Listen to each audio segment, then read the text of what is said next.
Welcome to VCR, Vintage Cinema Rewind. We're bringing old movies to new viewers. I'm Blake. And I never drink wine. My favorite part of that scene is he's like, I never drink. And then he sits down, wine. And I'm like, wow, the timing. Impeccable. You were almost going for like a Christopher Walken like version of that. Oh, I never drink wine. I never drink wine.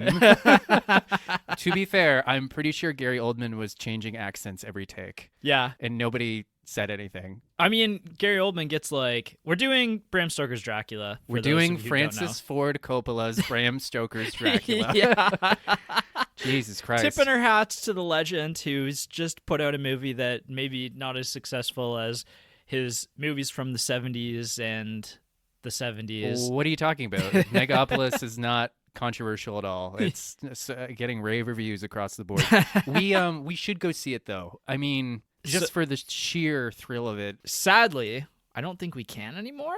I think that it's been pulled from theaters already. It hasn't even been a week. We might be able to go see it if we made the trip to Toronto, and I think that's really the only spot that you're gonna get is like big city spots. Seriously? Yeah. Okay. Well, I mean, it was bombing pretty hard, and people certainly had opinions about it. Yeah, and I feel like at some point, I mean, I'm not even a feel like, I know at some point that I will go and see Megalopolis, whether it's in theaters. Unfortunately, it doesn't look like it's going to be, unless you and I, again, make a trip to Toronto. But wow, you're right. That, it's gone. Yeah. Thanos snapped it out of our postcode, let's say. Yeah, so I mean, I'm going to see it when it comes to streaming or rented or whatever, because it sounds insane and maybe not even a complete movie, but I don't know. I'm a fan of Francis Ford Coppola. You know, I will say I've watched a lot of I've done a lot of research on him recently during this whole Megapolis debacle, and like he's had a storied life. Yeah. He started his own studio. It went kerplut. He put all this money into this one movie, like One for the Heart, and then that also bombed. And then he spent like 10 years in debt. I think he declared bankruptcy like 3 times in the 1980s. Yeah. And then this motherfucker somehow landed on his feet, started a wine empire, and then sold it all so he could self-finance this masterpiece. Right. So this masterpiece that he's been trying to make for like 40 years now. So like, yeah, you're right. You got to kind of tip your hat to the guy. We were actually just talking about Patrick H. Willems' YouTube channel like before this, and I was just watching a few episodes of his on Francis Ford Coppola.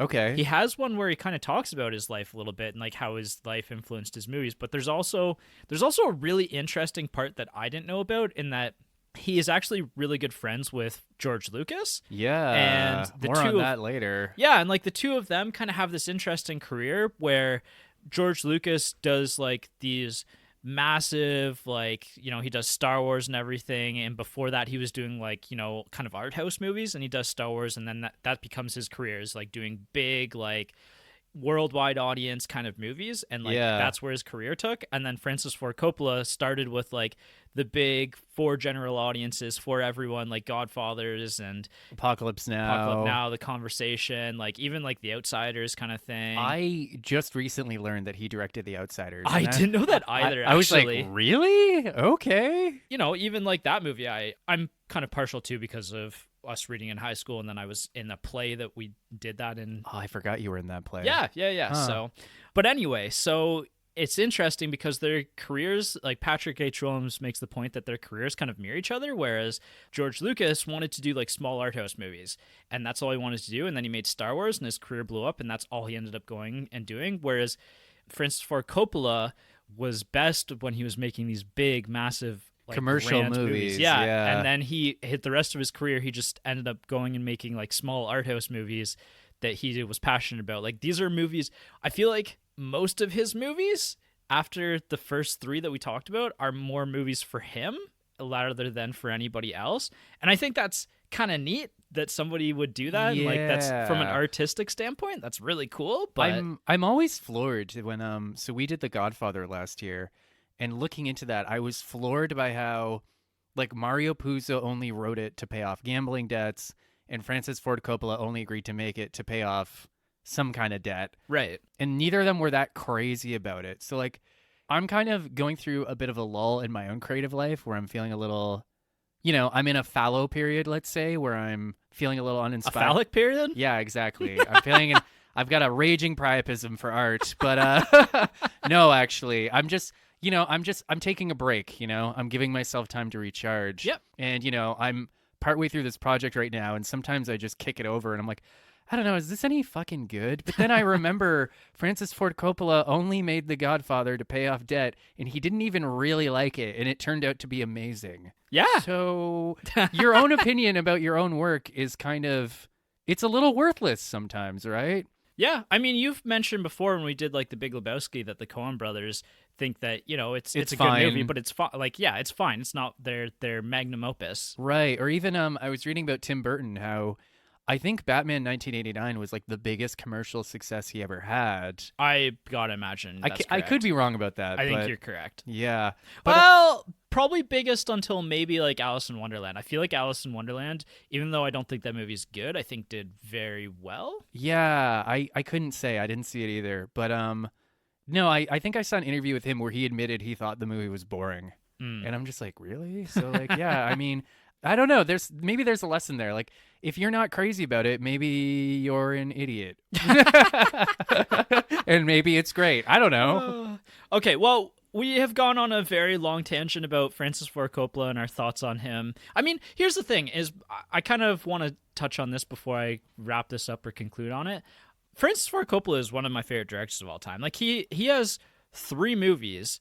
And I'm saying 3 because I haven't seen The Conversation. He has 3 movies in his filmography that are probably in my top 10, or if not in my top 20. Like, I love The Godfather Part 1 and Part 2, and I love almost as much Apocalypse Now. Apocalypse Now. Yeah, it's interesting how the trajectory of this guy's career. I mean, Megapolis is probably going to be his last movie. Sorry, it probably will be. Yeah, it's going to be tough to get funding, I think, after this one. Yeah, now that everyone knows how bonkers he is. But, like...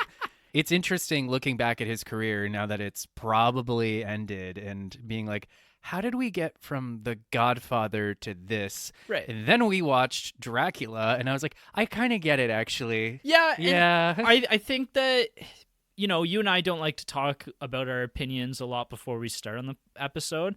And let's do it. Let's put our cards on the table right now. We talk, I'm getting the vibes that I think that you and I are on very different ends of the spectrum about how much we enjoyed this movie. Probably, yeah. which generally happens with you and I, actually more often than not. Like for polarizing movies, I feel like you and I often have differing opinions, which is cool because then we get to talk about like those it is different cool. opinions. Like I remember seeing Beau is Afraid in theaters last May and being like, I'm having a good time, but Blake would hate this movie. Yeah. Right? And like I liked aspects of it, but I kind of was sick of it by the end, and like I was like, I get it kind of thing, I think polarizing movies on this podcast are even going to be polarizing more often than not, just because you and I have different takes on polarizing movies, which is cool that we get to like do this on the podcast as frequently as we do.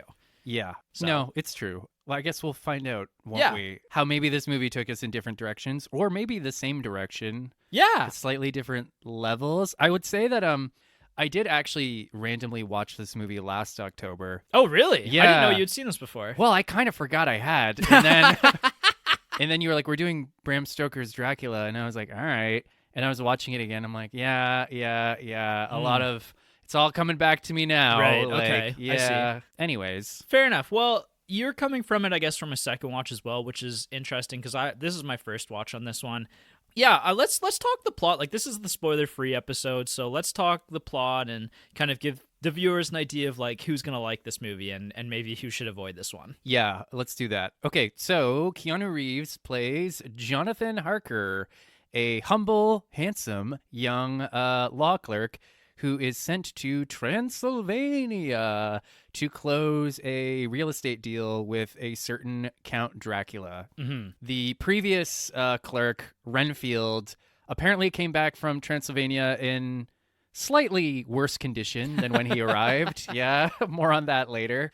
Oh, and Keanu Reeves, Jonathan Harker, is supposed to marry Mina, Winona Ryder, the woman he is in love with, but he's a little reluctant to get married because he thinks he's too poor for her. Mm-hmm. He goes to meet Dracula, and turns out, for those of you not aware, Dracula is a certain is hiding a certain secret, a certain bloodlust, and things kind of devolve and go off the rails from there. And while this is going on, Mina's best friend, Lucy, is also contending with 3 very different suitors. And when I say contending, I mean contending. Like it's like she's invited all 3 of them to the same ball. It's the Bachelorette.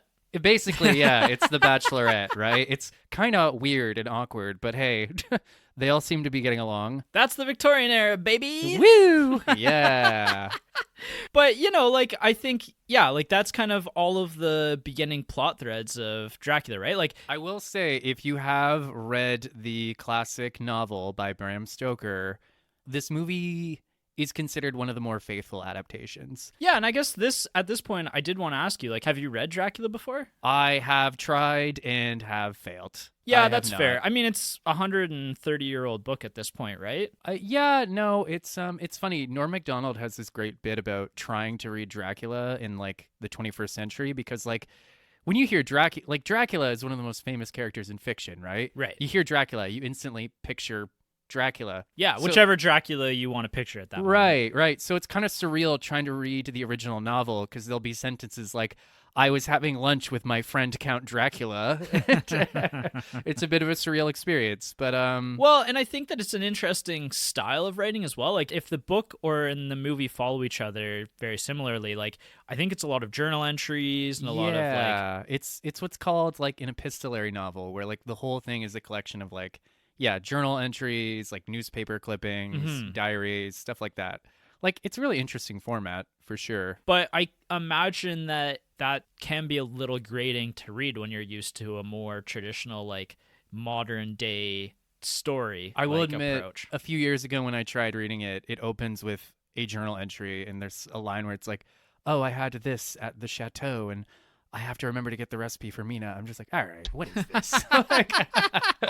I get this is I didn't give it enough time to get going, but I was just like, maybe not today. Yeah, that's fair. I haven't read Dracula myself, and I think that jumping ahead a little bit for people who have read the original Dracula movie or who have read the original Dracula book, I think that this is probably a movie for you because it is the most close adaptation available. Well, there is one big deviation that we will have to talk about later. Yeah, and I don't necessarily think it's even a bad deviation either. I think it actually enhances the story, if anything, but we will talk about that later. Yeah, for sure. I kind of want to say, like, characters and people you may know. This is kind of like the second point, which I'll say is maybe a draw for this movie. It's quite a cast. This is like the who's who of the early 90s.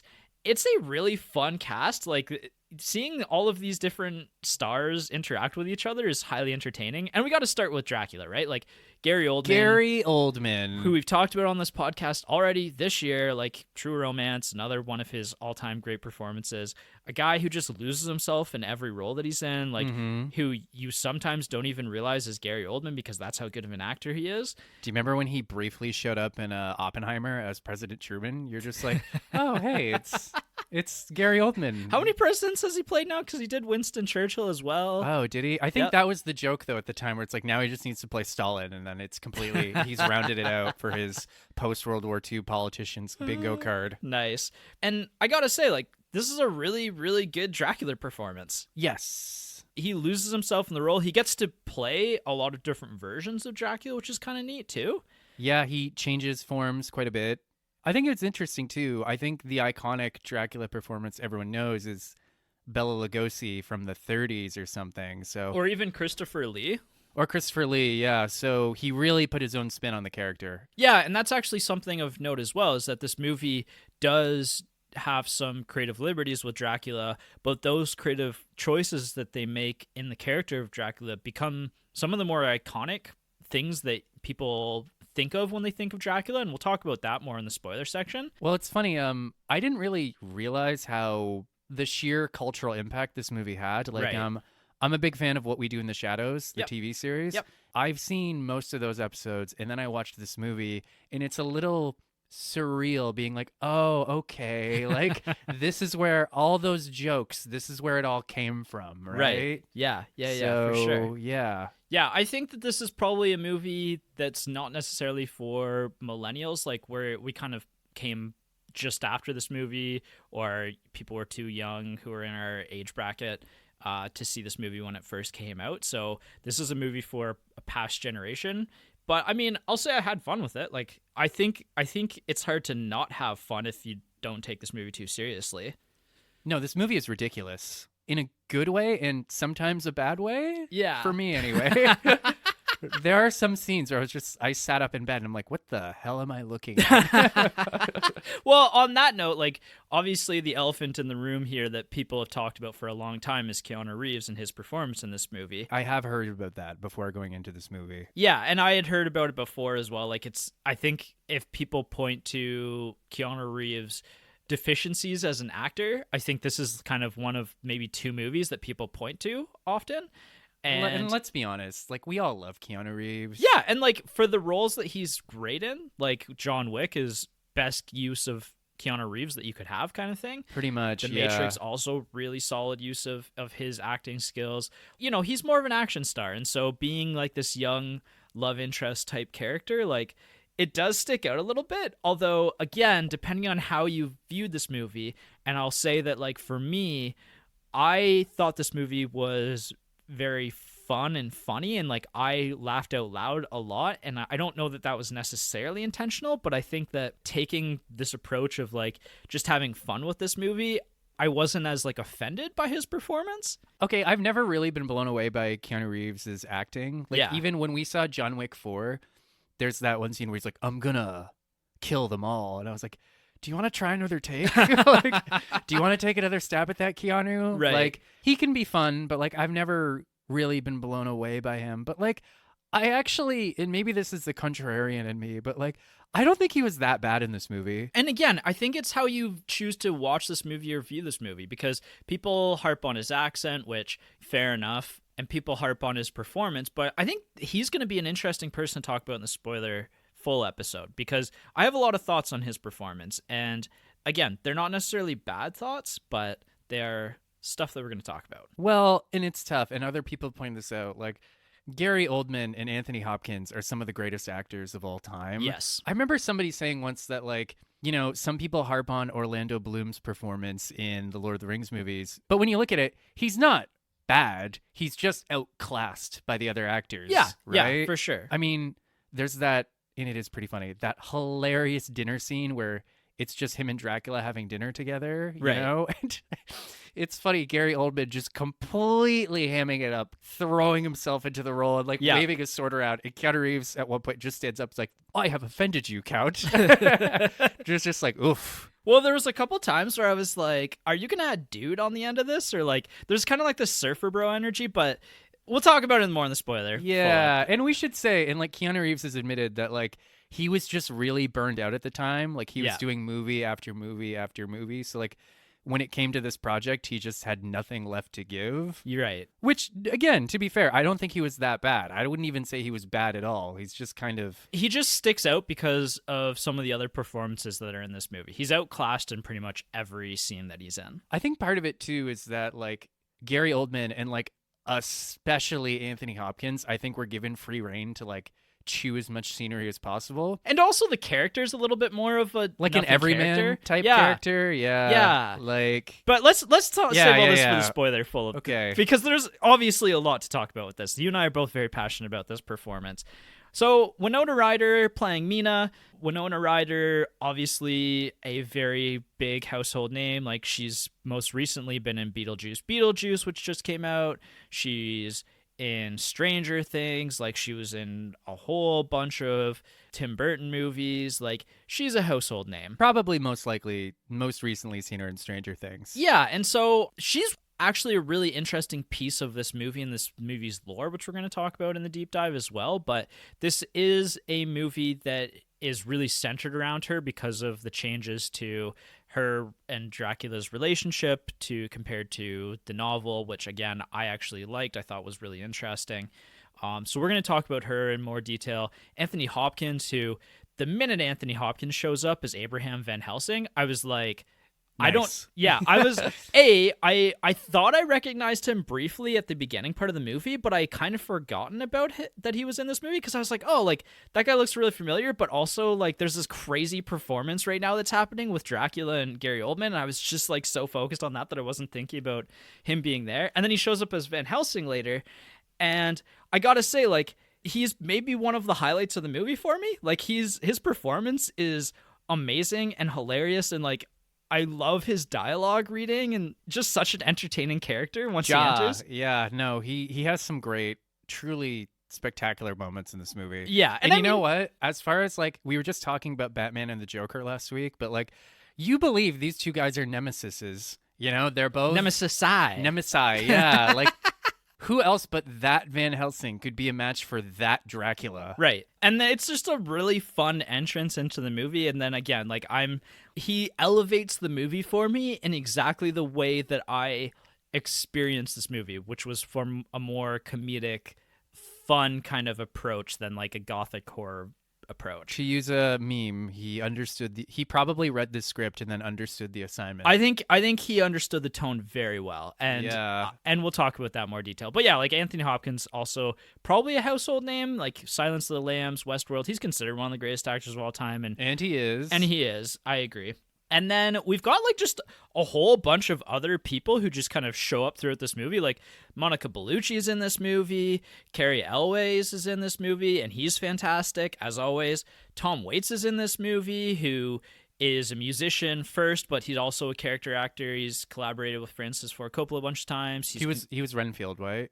Yeah, Renfield. Yeah, what a Renfield too. Yes, and like, you know, he's in a bunch of Coen Brother movies. Like he's the prospector in Ballad of Buster Scruggs. Like he's a good actor. I really enjoy when he shows up. Richard E. Grant's in here as the Doctor. He's the father in Saltburn most recently. Like these are all actors who have made various appearances in the last 20, 30 years. Like this is a really cool mix of actors in this movie.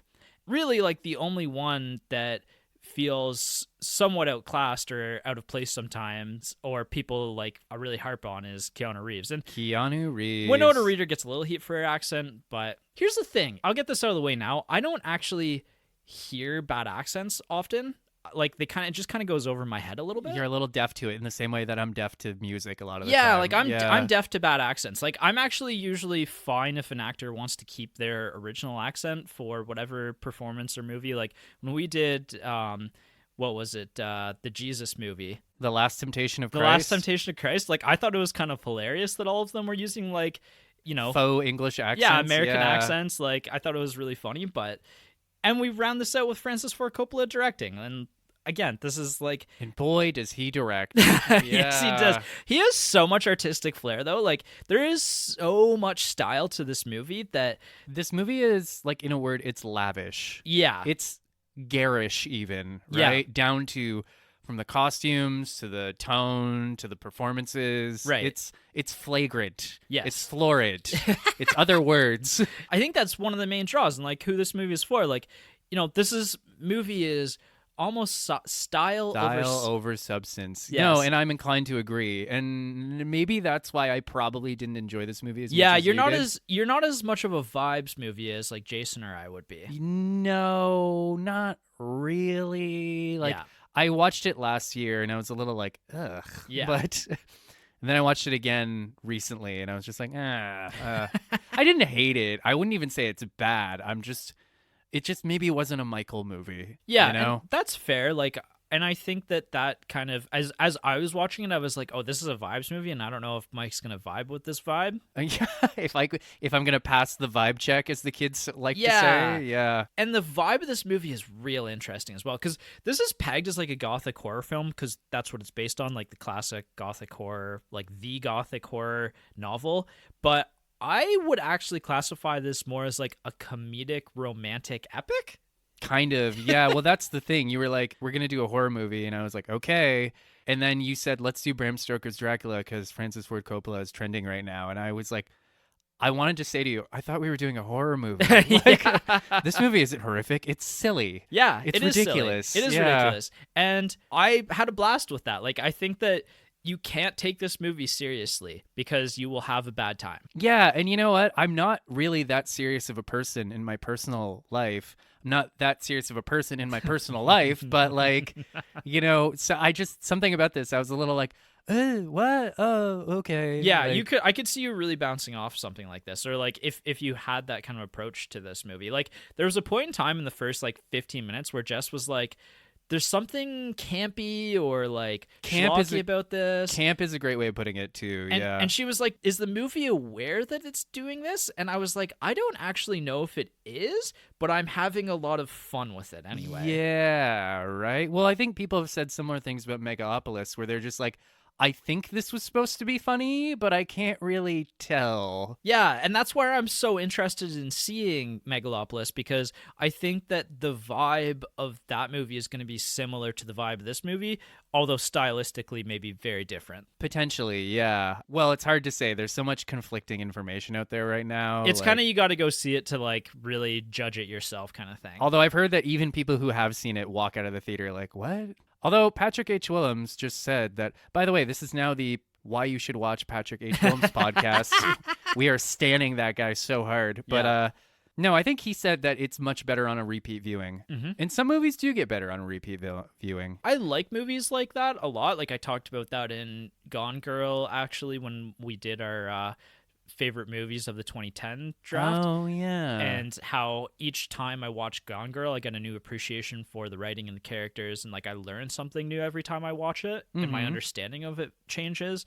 I really appreciate films like that, and generally those films maybe even get ranked higher on my list than other films that maybe are all style no substance or don't have any depth to them kind of thing. Yeah, for sure. Part of what makes this movie interesting, and I think that part of what I think people who really love movies are going to appreciate about this movie, is that you can, in real time, see some of the director choices that are being made as you're watching this. Well, apparently, and I've learned a little bit more about Mr. Coppola recently, but apparently he does kind of give his actors a lot of free rein to like discover their performance and like try things and blah, blah, blah. And like, boy, does it show in this movie, right? Yeah. Yeah, it's great. I love it. And maybe you don't have the same opinion, but that's Again, fine. I didn't hate it. I just wasn't. I didn't pass the vibe check. Okay. Yeah. You know what? So it's kind of like when you're on a date with an attractive person and you're just kind of looking at them like, we just don't have that much to talk about, do we? Right. Yeah. Yeah, for sure. And that happens. And I think that it's good that you're here to balance out our viewpoints this one, because I thought this was, apart from maybe a vibe check, like for a general audiences, but you're kind of grounding my opinion that, yeah, this isn't gonna click with everybody. And how surreal is it that between the two of us, I'm the grounded one right now? That has never once happened in the entire history of our relationship. I bet you, though, if you and I ranked the same 1,000 movies, I would, generally speaking, have a higher average ranking on the same 1,000 movies if we picked 1,000 of the greatest movies ever made.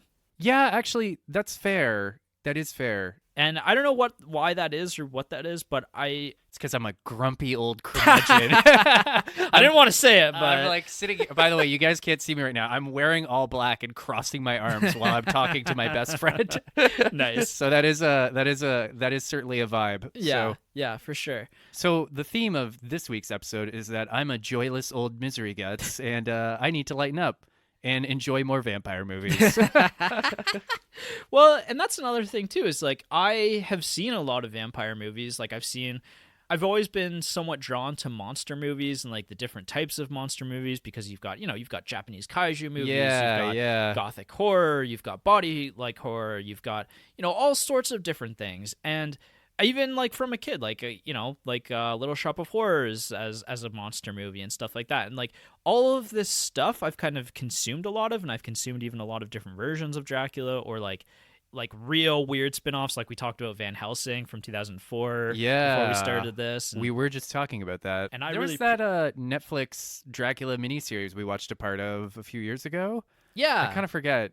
I just remember naked Dracula intimidating a bunch of nuns. Yeah, I don't know that might be a never finished that. That might have been a dream I had, but I was really enjoying it, and then I just stopped watching it and kind of forgot about it.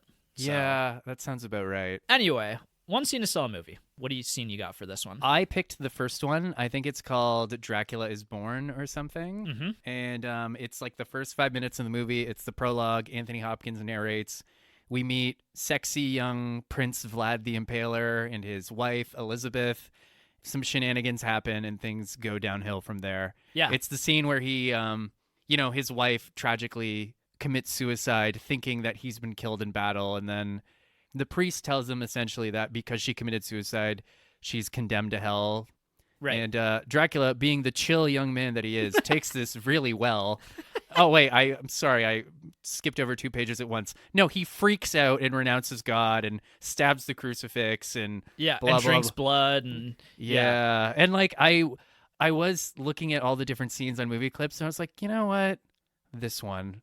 Because like, to be honest, like, okay, for those of you listening at home, if you can vibe with the first 5 minutes, then maybe you'll have a good time. That's a really good point, and I actually think that I'm gonna change. I'm gonna talk my movie clip after this, but I did think about that for a while about whether or not that was it, because I saw the opener of this movie and I was like, I'm in. Like, I am so in. This is so cool. Like, I love the style of this. I love that we're starting in the 1400s and like we're seeing, how Dracula came to be. And I love the style of this movie. Yeah. And I just like instantly was like, I'm in. I'm going to enjoy the next 2 hours of this movie and have a lot of fun with it.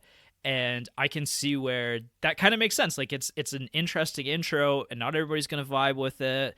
But for me, like, stylistically, I'm ready to go. Let's do this. Let's do this. Yeah. I will say I enjoy the first 5 minutes a lot. Like, I like his like scaly red armor. Yeah. I like just how over the top the battle scenes are with like the red skies and like the warriors cloaked in shadow. And like, I like that. So he marries Elizabeth right before he marches off to battle. And like, apparently they had no shame about PDA back then because they're just making out in front of the altar. Well, it's like, this is a very erotic film as well, right? Yeah, more on that later. But like, yeah, no, they're really going at it. And the priest, who is I found out today is actually played by Anthony Hopkins too. Yeah, he doubles as the priest, which thematically makes a lot of sense. Yes, he's just watching these two smack lips, and he's just like, expect him to like check his watch or something. True love, yeah. Oh, my favorite part too is like, they get married, and then he storms off to battle, and she's like holding his hand, trying to stop him, kissing his hand. Then he opens the door, and the whole army is just there waiting. Like, right. Woo! Yeah. Yeah, it's great. It's pretty much like, guys, I'll be right there. I just need to get married real quick. And then it comes out, all the spears are like, hey! Yeah, it's really exciting. It's a really fun way to start a movie, and it adds like a grandeur to the whole story, right? Yeah, no, this movie has no chill at all. No. Which is either a plus or a minus depending on your personal sensibilities. Right. I was kind of leaning towards that, and then I kind of veered away from it, and I ended up picking the movie clip Rats, where it's a little bit later in the film, and it is in the scene where Dracula turns into a bunch of rats. Like, you know what? That would have been my runner-up, actually. I did rewatch that scene this morning. The reason why I picked it is because it has all of the main characters and the main cast. It's the only scene where you get everybody in one shot, essentially. I think that seeing all of these actors together on screen is really cool, and I think that that's also kind of, again, who this movie is for. Look at what your God has done to me. Yeah, and also just like the fact that they put all of that makeup and like all of that skin and everything on Dracula. Like, he looks fantastic in this scene. He does, until he turns into rats. Yeah. But it's really cool. Like, I think that those are the two best scenes to really show what the vibe of this movie is and what the style is. And like, if you're interested after watching one or both of those scenes, then you need to watch this movie. Yeah, exactly. When to watch, for me, this is a Saturday night blockbuster. This is a creature feature, you know? This is a big movie. Honestly, you know what? And I'm just thinking about this now. You know where I would really like to see this movie? What? At a drive-in. Ooh, yeah. Yeah. This is a big movie. Like, I was going to say even a date night movie, and drive-ins are kind of associated with date night movies. And like, I think that this fits real well in that sense, for sure. I agree. Yeah, that'd be a really cool, like, I guess we just passed the 30-year mark 2 years ago. So maybe the 35-year mark, somebody will put it on a drive-in screen. For sure. Yeah, no, it's a lot of fun. Where to watch? Unfortunately, it isn't streaming right now, but if you ever see it playing somewhere, you should go see it in a big packed theater or something like that. I can imagine like this would be a great theater experience. You know, like if Highland ever picks up this movie, I'll go Well, see it. you and I went and saw The Substance recently, and it's kind of like that where There's there's some parallels, aren't there? well, there's some kind of like laugh out loud moments and like, the shock and awe of that, like the eroticism that's involved in these two movies. Like, yeah, they do share a little bit more than I was thinking about when I brought it up, but just like it's also just because of all of that different stuff that's involved in it, like the shock and awe, different types of stuff. Like, Yeah. the more yeah. people you have watching this all at once, I think the more fun you're gonna have. Yeah, no, I agree. Absolutely.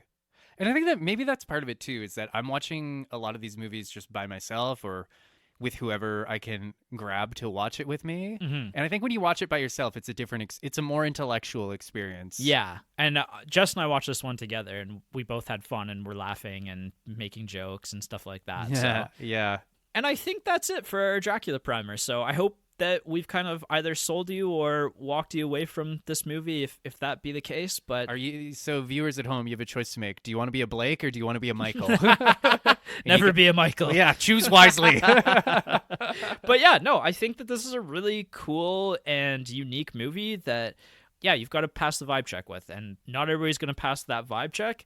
And those are going to be the people who are more interested in the movies that you vibe with more than what I vibe with. Yeah, absolutely. So that's cool, though. I'm glad that we get to share this kind of discourse, though. Me too. Otherwise, until next time, we will see you for the deep dive in a week, which I'm really looking forward to talking about this movie in a more spoiler-full light. Yeah, because there's a lot. There's a lot to say. Yeah, for sure.